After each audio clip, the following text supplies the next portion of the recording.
Hey, what do you know about risk management? Because what you don't know, it does matter when it comes to avoiding risk for your practice and could be dangerous if you don't know. My guess is, as a practice owner or as a practicing therapist, you know about HIPAA breaches. You know that that can be a problem. Do you know that if you have a HIPAA breach, one of the things you should do is contact your attorney because there is a protocol. There are steps that you are responsible for following. And if you don't follow those steps, you could be in big trouble. It's easy to think, hey, no one will find out about this.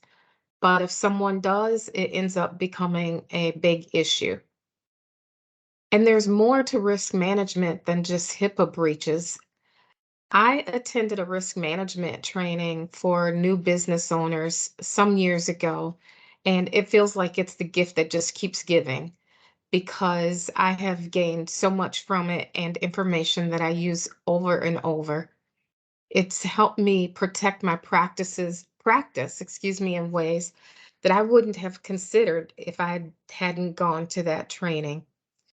And there are things to think about, such as how much information or access to financial records that you will give the therapist if you have therapists working in your practice, or if you have other people, administrative team working in your practice.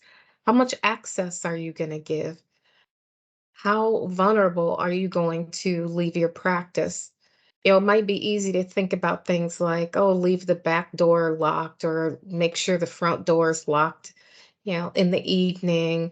Don't leave HIPAA papers on your desk. But have you thought about the access that your clients have to your internet servers?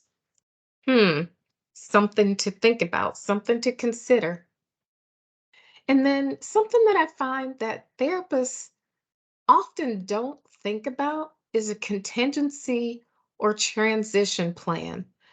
Just like you think about opening up your practice and how that's going to work, there should also be a contingency plan, a transition plan. What's going to happen when you go on vacation? That seems to be easy to think about if you need to have somebody cover for your clients. But what happens if there's some unexpected emergency and you're incapacitated, or if you're in the hospital, or if something happens where your practice has to shut down, if you were to pass? Not predicting that, but what would happen? What happens with your clients? What happens with your business? What happens with the people who maybe work for you or with you? Do you have a plan in place? Do you have an emergency response team? Is there someone else who's going to own and operate your practice? What happens to your client records? How do they get to the client? What's the role of your all of your financial information? Is your accountant going to have a role?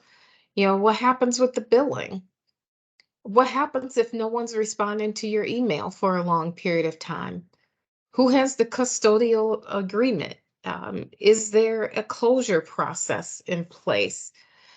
Will you have a message on your phone so that people know what to do if you're not there?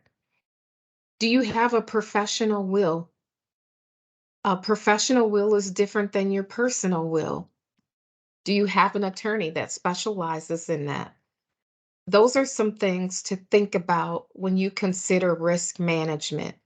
And when you are part of the Agnew advantage, you get to experience the advantage. And that advantage is that those are things that I already have the information for, that I've already done the research for, that you don't have to do.